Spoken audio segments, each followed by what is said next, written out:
Selamat pagi. Hari ini adalah Rabu, 9 Juli tahun 2025. Kita akan merenungkan firman Tuhan dari Kisah Para Rasul 22 ayat 30 sampai Kisah Para Rasul 23 ayat 11 yang demikian. Kisah Para Rasul pasal 22 ayat 30 sampai pasal 23 ayat 11. Demikianlah firman Tuhan. Namun kepala pasukan itu ingin mengetahui dengan teliti apa yang dituduhkan orang-orang Yahudi kepada Paulus. Karena itu pada keesokan harinya ia menyuruh mengambil Paulus dari penjara dan memerintahkan, supaya imam-imam kepala dan seluruh mahkamah agama berkumpul. Lalu ia membawa Paulus dari markas dan menghadapkannya kepada mereka. Sambil menatap anggota-anggota mahkamah agama, Paulus berkata, "Hai saudara-saudaraku, sampai kepada hari ini aku tetap hidup dengan hati nurani yang murni di hadapan Allah." Tetapi imam besar Ananias menyuruh orang-orang yang berdiri dekat Paulus menampar mulut Paulus. Membalas itu Paulus berkata kepadanya, "Allah akan menampar engkau, hai tembok yang dikapur putih-putih. Engkau duduk di sini untuk menghakimi aku menurut hukum Taurat, namun engkau melanggar hukum Taurat oleh perintahmu untuk menampar aku." Dan orang-orang yang hadir di situ berkata, "Engkau mengejek imam besar Allah?" Jawab Paulus, "Hai saudara-saudara, aku tidak tahu bahwa ia adalah imam besar. Memang ada tertulis, janganlah engkau berkata jahat tentang seorang pemimpin bangsamu."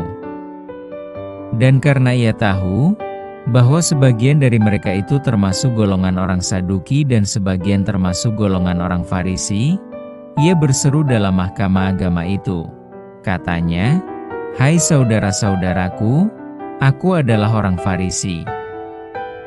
Keturunan orang Farisi, aku dihadapkan ke mahkamah ini, karena aku mengharap akan kebangkitan orang mati."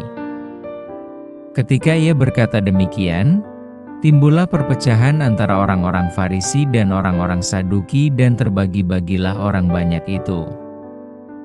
Sebab orang-orang Saduki mengatakan bahwa tidak ada kebangkitan dan tidak ada malaikat atau roh, tetapi orang-orang Farisi mengakui kedua-duanya. Maka terjadilah keributan besar. Beberapa ahli Taurat dari golongan Farisi tampil ke depan dan membantah dengan keras. Katanya, "Kami sama sekali tidak menemukan sesuatu yang salah pada orang ini. Barangkali ada roh atau malaikat yang telah berbicara kepadanya." Maka terjadilah perpecahan besar, sehingga kepala pasukan takut, kalau-kalau mereka akan mengoyak-ngoyak Paulus. Karena itu ia memerintahkan pasukan untuk turun ke bawah dan mengambil Paulus dari tengah-tengah mereka dan membawanya ke markas. Pada malam berikutnya Tuhan datang berdiri di sisinya dan berkata kepadanya, "Kuatkanlah hatimu, sebab sebagaimana engkau dengan berani telah bersaksi tentang aku di Yerusalem, demikian jugalah hendaknya engkau pergi bersaksi di Roma." Tema yang akan kita renungkan adalah teguhkanlah hatimu untuk bersaksi. Bukan sekali atau dua kali Paulus terancam karena dia bersaksi. Setelah rentetan peristiwa sulit yang dihadapi, kini ia kembali diadili. Keingintahuan sang kepala batalion tentang apa yang sebenarnya dituduhkan kepada Paulus membuatnya kembali membawa Paulus ke hadapan Mahkamah Agung, yang kini personilnya mencakup imam kepala, orang Farisi dan orang Saduki. Kisah Para Rasul 22 ayat 30.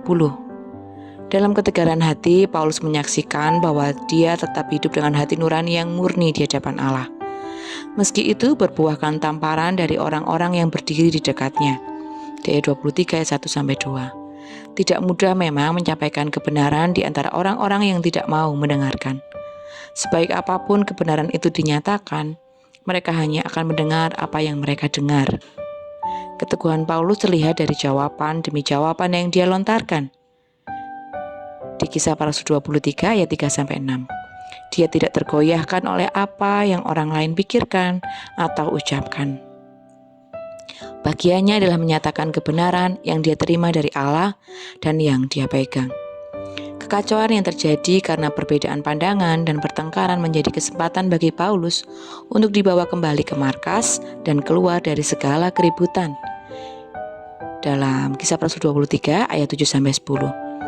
Ada banyak orang mengelilinginya dengan tuduhan. Tetapi pada akhirnya Tuhan sendiri yang berdiri di sisinya dan berkata kepadanya, "Teguhkanlah hatimu." Di pasal 23 ayat 11. Dunia mungkin menghakimi dan menolak kita. Namun jika Tuhan berada di sisi kita, tidak ada yang perlu ditakutkan untuk meneruskan langkah kita. Layaknya Paulus yang diteguhkan untuk bersaksi di Yerusalem dan juga bersaksi di Roma, kita pun diteguhkan untuk bersaksi dan terus bersaksi dimanapun kita tinggal, bekerja, dan melayani. Peneguhan itu berlaku bagi setiap orang percaya. Jika kemarin Tuhan memampukan kita untuk melewati tantangan, maka hari ini dan besok pun Tuhan pasti memampukan kita untuk menghadapi segala tantangan hidup. Hal yang penting bagi kita adalah tetap teguh hati untuk terus berdiri di sisi di mana Tuhan berada. Mari bersama kita berdoa. Terima kasih Tuhan untuk firman-Mu di pagi ini. Engkau boleh meneguhkan kami orang-orang percaya. Selama kami hidup Tuhan, kami tidak pernah melihat orang yang benar mati kelaparan, bahkan jatuh tergeletak. Kami sungguh mengucap syukur untuk memiliki Allah yang setia dalam kehidupan kami. Kami boleh melewati setiap tantangan dalam ini di masa lalu. Dan kami yakin Tuhan, Engkau ada hari ini dan esok. Mampukan kami Tuhan untuk boleh bersaksi melalui perkataan, pikiran, dan perbuatan kami, dimanapun kami tinggal, bekerja, dan melayani. Di dalam nama Tuhan Yesus kami berdoa dan mengucap syukur. Haleluya, amin. Selamat beraktivitas, Tuhan Yesus memberkati.